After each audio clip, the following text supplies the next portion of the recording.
माधवपुर नामक एक गांव में थे दो आदमी, विनोद और सात्विक, जो पड़ोसी थे। विनोद था बहुत आलसी और कोई काम नहीं करता था, पर सात्विक के पास बहुत गाय थे, जिनका दूध बेचकर वह पैसे कमाया करता था। इसी दौरान दूध का धंधा काफी बढ़ रहा था, तो सात्विक ने सोचा कि अब वह पड़ोसी गांव में भी दूध बेचना शुरू करेगा।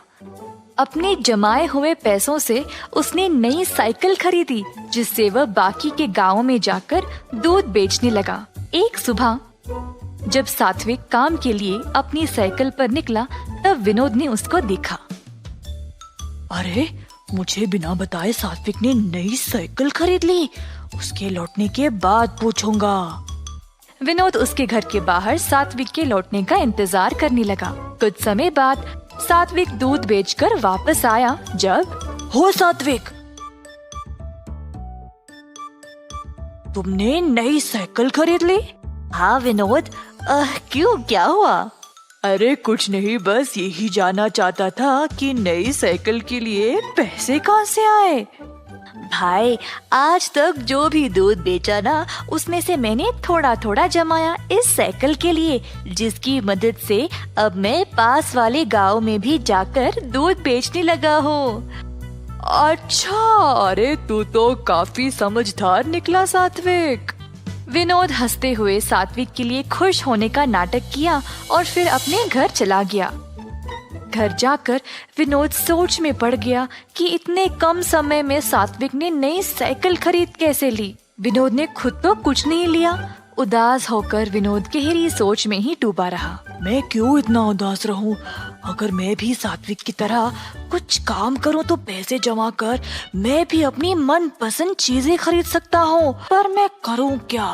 अरे हाँ, मुझे तो जलेबी बनाना बहुत अच्छी तरह से आता है। हाँ, मैं एक जलेबी की दुकान शुरू करूंगा। फिर अगले दिन विनोद ने अपनी एक छोटी सी दुकान खोल ली और गरम गरम जलेबी बेचने लगा। एक जलेबी 5 रुपये, आधा किलो 50 रुपये और 1 किलो 100 रुपये में। इस प्रकार विनोद ने बहुत स्वादिष्ट जलेबी कम भाव में बेचने लगा। उसके गर्मा गर्म जलेबियों की सुगंध गांव के कोने कोने तक पहुंच गई। गांव के सारे लोग विनोद की दुकान पर आने लगे मजेदार जलेबियों का स्वाद लेने के लिए। कुछ ही दिनों में विनोद की जलेबी बहुत मशहूर हो गई। एक दिन रमेश नामक एक आदमी उसकी दुकान पर जलेबी खा रहा था। वाह विनोद, तुम्हारे हाथों की बनाई हुई जलेबी बहुत ही मजेदार है। इतने कमाल की जलेबी मैंने आज तक खाए ही नहीं भाई, वाह। ऐसा कहकर रमेश जलेबी के मजे ले रहा था और बाकी के लोगों ने भी उसकी बहुत तारीफ की। पूरे गांव में विनोद की दुकान और भी मशहूर हो गई। अब धीरे धीरे विनोद थोड़ा घमंडी बनने लगा। मेरे जैसे जलेबी तो और कोई बना ही नहीं सकता। मुझे जलेबियों का दाम भी बढ़ाना पड़ेगा, इससे मैं और ज्यादा मुनाफा कमा सकता हूँ। दुकान पे आए हुए सब लोगों को विनोद ने बोला, जी आज से एक जलेबी 10 रुपए, आधा किलो 100 रुपए और 1 किलो 200 रुपए में। एक आदमी उदय जो जलेबी खरीदने आया था, उसने कहा, अरे भाई साहब, जलेबी इतनी महंगी कब से हो गई है? बाकी के दुकानों में तो किलो 100 रुपए में ही बेचते हैं। अगर मेरे जैसे स्वादिष्ट जलेबी कहीं और मिले ना, तो वही जाकर खा लीजिएगा, मुझे कोई फर्क नहीं पड़ेगा। विनोद जैसी स्वादिष्ट जलेबी कहीं और नहीं मिलेगी, ऐसा सोचकर लोगों ने अब महंगी जलेबी खरीदना शुरू कर दी। इस गांव में मेरे जैसे जलेबियों को टक्कर देने वाला और कोई है ही नहीं। गांव वालों को तो अब मेरे स्वाद की लत लग चुकी है। ऐसा सोचकर उसने जलेबी को तोलने वाले तराजू के नीचे सबकी नजर से चोरी एक छोटा सा भार लगा दिया, जिससे वे लोगों को ज्यादा पैसों में कम जलेबियां बेच सके। इसी तरह विनोद का कारोबार उसके अनुसार चलता रहा। एक दिन गांव के जमींदार को विनोद की जलेबियों के बारे में पता चला, तो उन्होंने अपने नौकरों को उसके पास 1 किलो जलेबी लाने के लिए भेजा। नौकर गए और विनोद के यहाँ से 1 किलो जलेबी ले आए।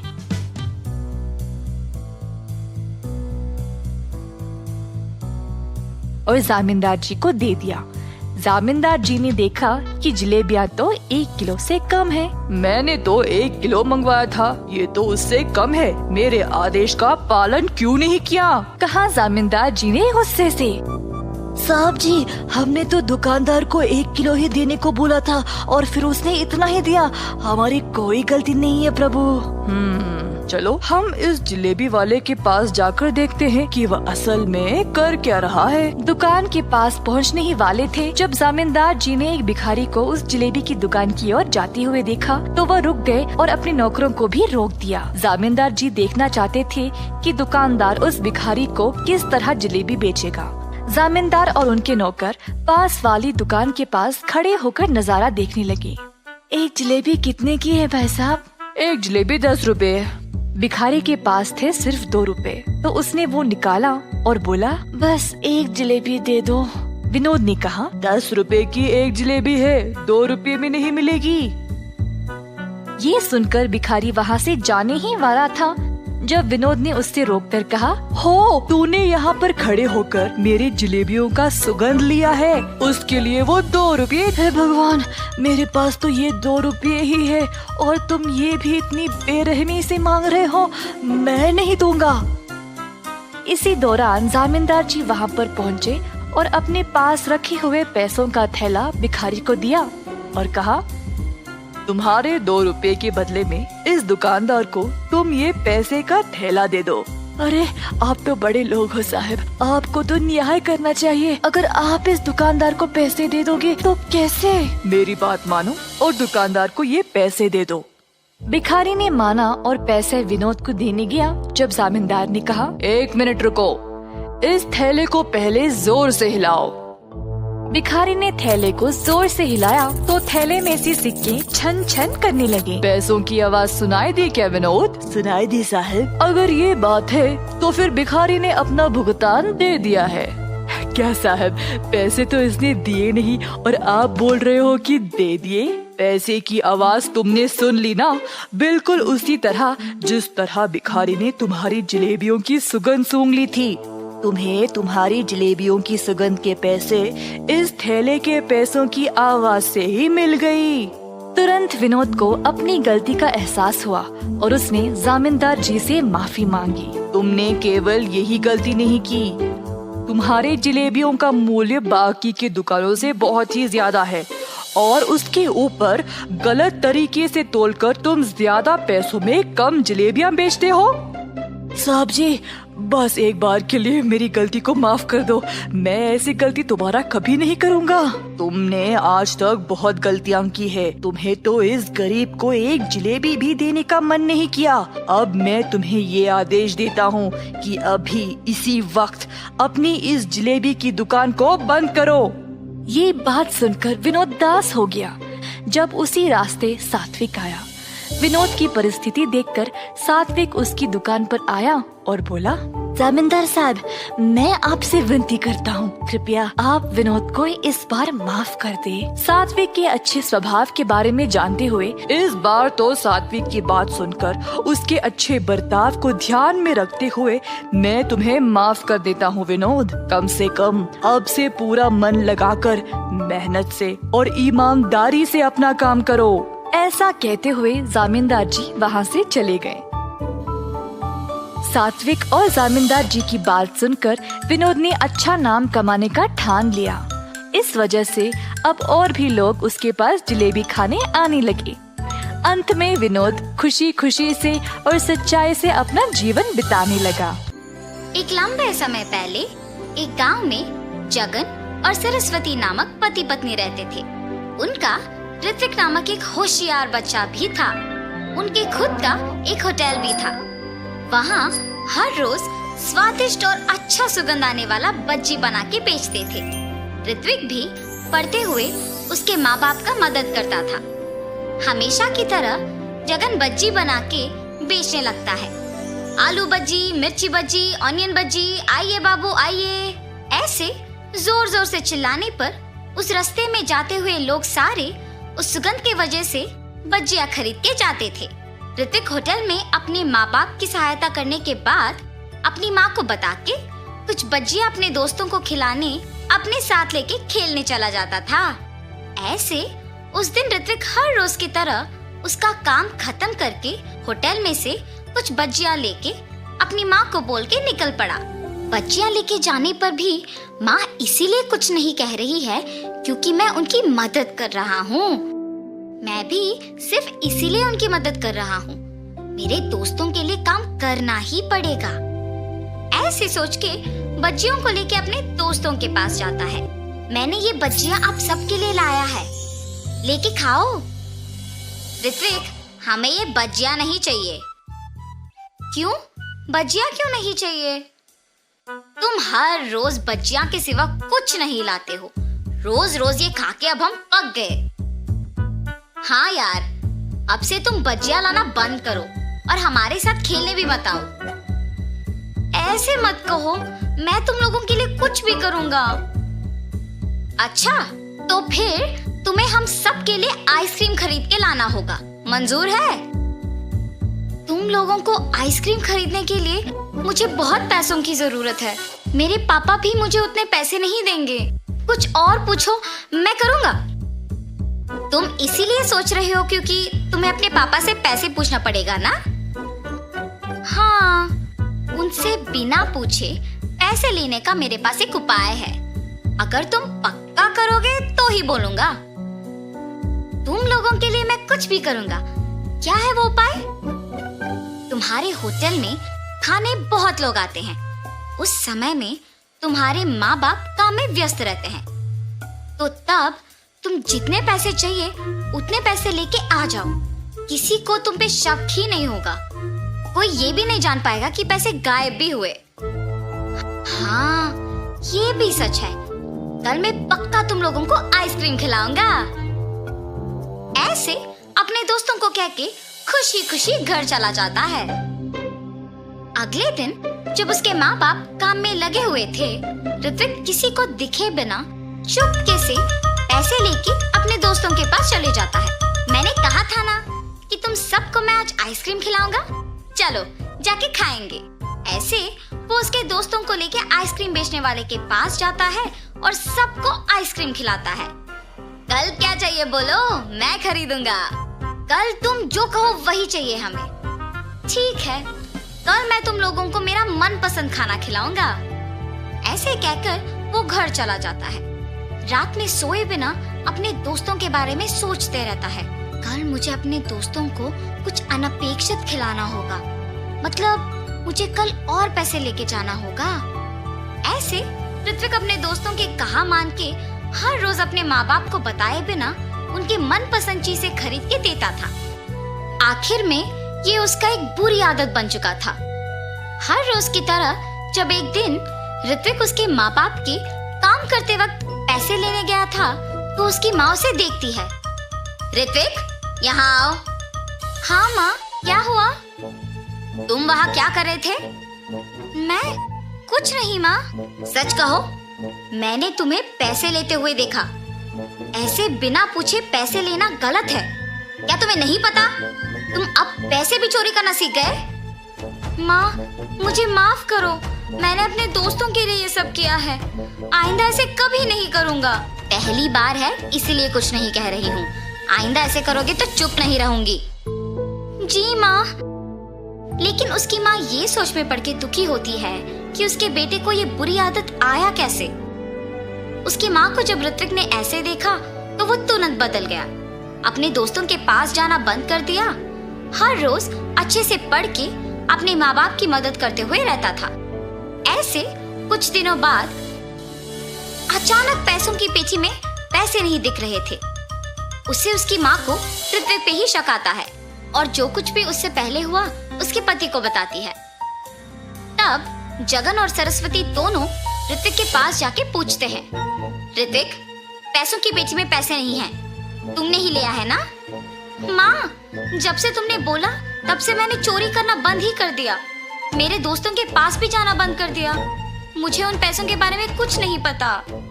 बेटा, अगर तुमने उस पेटी से पैसे लिए हैं तो कह दो हमें, हम कुछ नहीं कहेंगे। अगर तुमने नहीं लिया तो पेटी से पैसे कैसे गायब हुए? किसने निकाला होगा? सच कहो ऋत्विक। माँ, मुझे सच में नहीं पता है कि पैसे कहाँ गए। इससे पहले मेरा पैसे लेना सच ही है, मगर मैंने वो सब बंद कर दिया। अब तो मैंने नहीं लिया। जब से पैसे खो गए तब से जगन और सरस्वती बहुत ध्यान से सब पे नजर रख के काम करने लगे। मेरे पास पैसे खत्म हो गए। कुछ दिन पहले एक होटल से बहुत आसानी से पैसे चोरी कर लिया था मैंने। वापस वही जाके पैसे लेके आऊंगा। ये फैसला करके वापस उस होटल को जाता है। बच्चियां खाके पैसे देने का नाटक कर रहा था और कोई ना देखने के समय में पैसे चोरी करने वाला था जब जगन उसे रंगे हाथ पकड़ लेता है। इतने उम्र के आदमी होके भी मेहनत किए बिना पैसे चोरी करते हुए शर्म नहीं आती? इससे पहले भी तुमने यहाँ चोरी किया था ना? वो चोर पिटने के डर से सच बोल देता है। मुझे माफ कर दीजिए, ऐसे कभी नहीं होगा, मेहनत से ही काम करूंगा। चोर को उसकी गलती का एहसास होने पर जगन उसे माफ कर देता है। ऋत्विक पे उसकी गलती के बिना शक करने के लिए उसके माँ बाप दुखी होते हैं। आप लोग दुखी क्यों हो रहे हो माँ? उस दिन मैंने तुम्हें तुम्हारी गलती के बिना शक किया और आज तुम्हारे पापा ने असली चोर को पकड़ा है। मुझे तुम पे शक नहीं करना था बेटा। मुझ पर शक करने की वजह तो भी मैं ही हूँ ना माँ। अगर मैं वो नहीं करता तो आपको मुझ पे शक नहीं होता। आपने मुझे मेरी गलती समझाया, इसलिए मैंने वो करना छोड़ दिया, वरना मैं शायद बड़े होके भी यही करता। आइंदा ऐसे कभी नहीं होगा माँ। तब से जगन होटल में सावधान रह के काम करने लगा। अलग प्रकार के बच्चियां बनाना शुरू करके उन्हें बेच के खुशी से जीने लगा। उनका व्यापार भी अच्छा चलने पर सभी खुश थे। तो इस कहानी का नैतिक क्या है? गलती चाहे एक ही बार किया हो, लोगों से भूला नहीं जाता।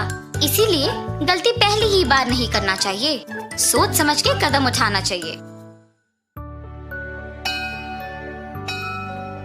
विष्णुपुरम नामक एक सुंदर गांव में शरत और श्रीधर नामक दो दोस्त अगल बगल घरों में रहते थे। शरत एक अच्छा आदमी था और दूसरों की सहायता करता था। श्रीधर बहुत लालची था। वो दोनों रिक्शा चलाते हुए खुशी से जी रहे थे। एक दिन सुबह वो दोनों रिक्शा स्टैंड में रिक्शा को रख के ग्राहक के लिए इंतजार कर रहे थे। तब एक आदमी शरत के पास जाता है। सुनिए, बस स्टैंड को आओगे? ये क्या? वो आदमी रिक्शा के लिए मेरे पास नहीं आया, बल्कि मेरे दोस्त के पास गया। कुछ भी करके मुझे ही उस आदमी को बस स्टैंड तक लेके जाना होगा। अरे आइए ना, बस स्टैंड तक मैं आपको लेके जाऊंगा भाई साहब, मेरी रिक्शा चढ़िए। श्रीधर के ऐसे कहने पर वो आदमी उसका ही रिक्शा चढ़ता है। उसके बाद श्रीधर उस आदमी को लेकर बस स्टैंड की ओर बढ़ने लगता है।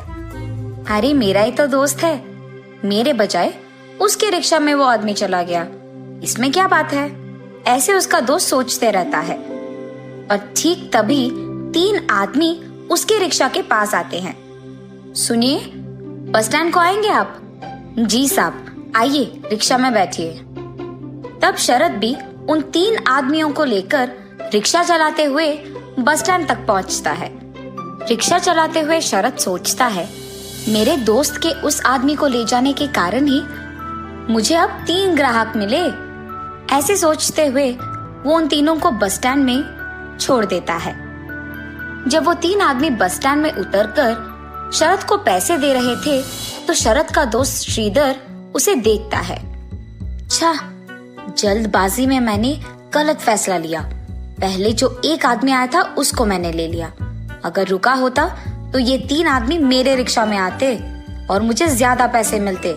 ऐसी सोचकर श्रीधर उसके दोस्त के पास जाता है और फिर वहां से दोनों चले जाते हैं। ऐसे बहुत साल बीत जाते हैं।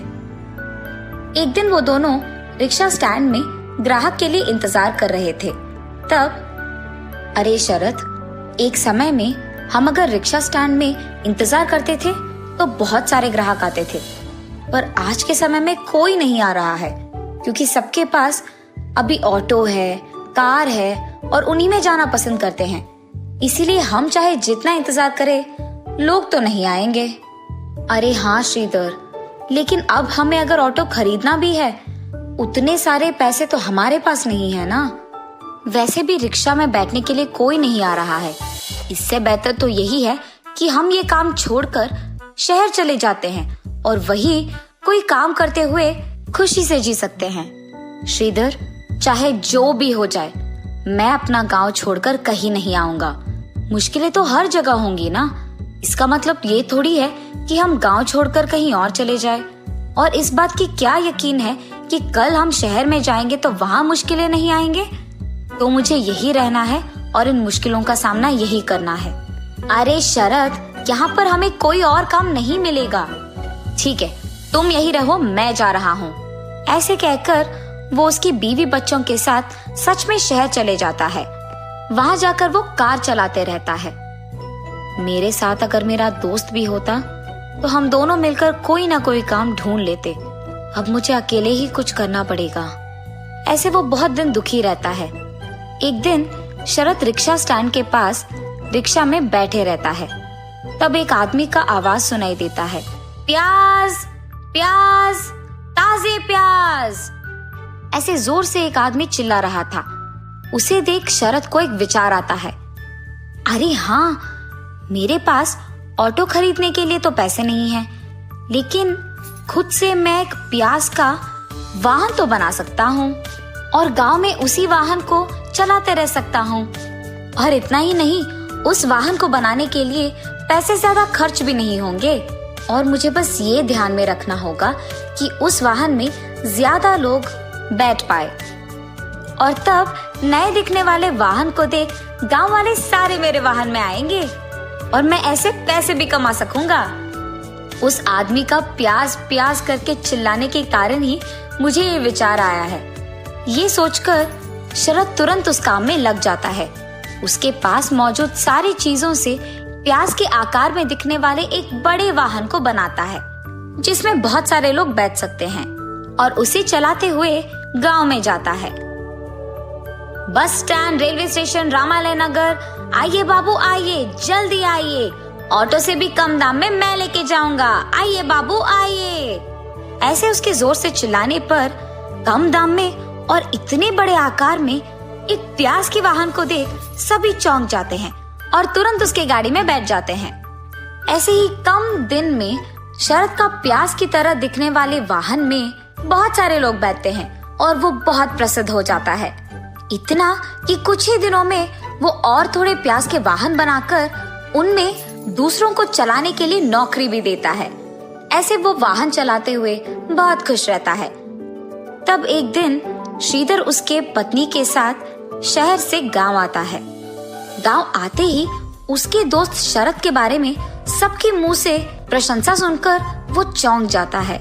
यहाँ मैं हूँ जो शहर जाकर कार चलाते हुए आए हुए पैसे कम पड़ जाने के कारण कर्ज लेकर दुख में जी रहा हूँ और मेरा दोस्त यहाँ इसी गांव में इतना प्रसिद्ध गाड़ी चलाते हुए इतनी प्रशंसा पाते हुए खुश है। अगर मैं भी इसके साथ यही रहता तो शायद मैं भी वो प्रसिद्ध गाड़ी चलाता और खुश रहता। अरे हाँ, मेरे दोस्त को वैसे भी मुझ पे बहुत भरोसा है, तो मैं एक काम करूंगा, उसे मैं अपने साथ शहर ले जाऊंगा, फिर उसके सारे वाहन को मैं ले लूंगा और उसे वहां छोड़कर मैं दूर भाग जाऊंगा। तब उन सारे वाहन को बेचकर आए हुए पैसों से मैं अपना कर्ज चुका पाऊंगा और खुश रह पाऊंगा। लेकिन मेरा दोस्त तो मेरे कहने के बावजूद अपना गांव छोड़कर नहीं आएगा। हाँ, मैं अपनी बीवी को उसकी बीवी से बात करने के लिए कहूंगा, तब तो उसे आना ही पड़ेगा। ये सोचकर श्रीधर उसके बीवी के पास जाता है। नर्मदा, तुम मेरे दोस्त की पत्नी के पास जाकर उससे बात करो और उसे मनाओ कि हमें शहर जाना होगा। और ऐसे वो जो कुछ भी सोचता है उसकी बीवी को बताता है। ठीक है जी, मैं वही करूंगी। ये कह के नर्मदा शरद की बीवी के पास जाती है। अरे भाभी, आप भी मेरे साथ शहर आ जाइएगा। वहाँ अगर आप ये प्याज की वाहन चलाएंगे ना तो बहुत सारा पैसा मिलेगा। हाँ, और उतना ही नहीं, यहाँ से वहाँ रहने में भी दुगना अच्छा होगा। हाँ, मेरे पति भी वहाँ कार चलाते हुए बहुत सारे पैसे कमा रहे हैं। आपके पास तो पहले से ही बहुत वाहन है, वहाँ आएंगे तो और भी पैसे कमा पाएंगे। जी भाभी, ये तो अच्छा विचार है, जरूर हम सब आपके साथ शहर आएंगे। ये कह के वो उसके पति शरद के पास जाकर, सुनिए, हम भी आपके दोस्त के साथ शहर जाएंगे ना जी। वहाँ यहाँ से दुगना अच्छा होगा और दुगने पैसे भी मिलेंगे, पता है आपको। अच्छा, तो तुम ही चले जाओ। मैंने पहले भी कहा है, मुझे ये गांव छोड़कर कहीं नहीं जाना है, यही मेरा घर है। उसके पति के ऐसे कहने पर इसी बात को कहने वो नर्मदा के पास जाती है। वहां पहुंचते ही पति पत्नी को कुछ बात करते हुए सुनकर वो दरवाजे के पास ही रुक जाती है। नर्मदा, क्या तुमने मेरे दोस्त की बीवी से बात किया है?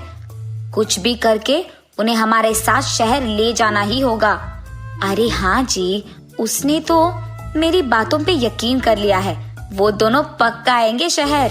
तब हम उनके पास मौजूद सारे वाहन को बेचकर हमारे कर्ज चुकाएंगे और हम खुश रह पाएंगे।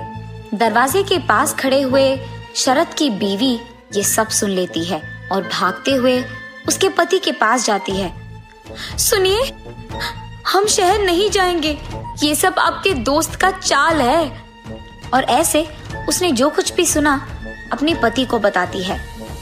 क्या मेरा दोस्त कर्जों में फंसा है, इसीलिए वो ऐसा है? कुछ भी करके मेरे पास मौजूद वाहन को बेचकर भी उसका कर्ज चुकाना होगा। क्या एक तरफ आपका दोस्त आप पे जाल बिछा रहा है, आपको धोखा दे रहा है, और आप सोच रहे हैं कि आप उसकी मदद करेंगे? ये क्या है जी? वो चाहे अच्छा हो या बुरा हो, वो मेरा दोस्त है और वो अभी कष्टों में है, तो मुझे उसे बचाना होगा और मुझे उसकी सहायता करना होगा। ये कह के वो वहां से उसके दोस्त के पास चले जाता है। श्रीधर, मुझे नहीं पता था कि तुम यहाँ आए हो, वरना मैं तुम्हारे पास आ जाता। और अगर मुझे पहले ही पता होता कि शहर में तुम्हारी इतनी मुश्किलें हैं, तो मैं तुम्हारी मदद कर देता। इसके लिए मुझे धोखा देने की कोई जरूरत नहीं। मैं खुद एक वाहन बेचकर तुम्हें वो पैसे दे दूंगा और तुम अपना कर्ज चुका सकते हो। उसके बाद तुम भी यहाँ मेरे साथ रह जाओ। हम दोनों ये गाड़ी चलाते हुए खुश रह पाएंगे। ऐसे वो अपनी बीवी की बातें श्रीधर को बताता है। शरद, मैं तुम्हें धोखा देना चाहता था, ये जानकर भी तुम मेरी मदद करने यहाँ आए। मुझे अपने आप पे घिन आ रही है और मुझे अब अपनी गलती का एहसास हुआ है। तुम एक अच्छा इंसान हो और उससे बेहतर दोस्त हो मेरे। अब से मैं तुम्हारे साथ ही रहूंगा और आइंदा ये गलती नहीं करूंगा। तुम्हें अपनी गलती का एहसास हो गया ना, और तुम मेरे साथ रहना चाहते हो। बस यही चाहता था मैं। अब मुझे बहुत खुशी है। हम दोनों को हमेशा ऐसे ही रहना है। तब से वो दोनों दोस्त साथ में रहते हुए उसी गांव में प्याज का वाहन चलाते हुए बहुत खुश रहते हैं।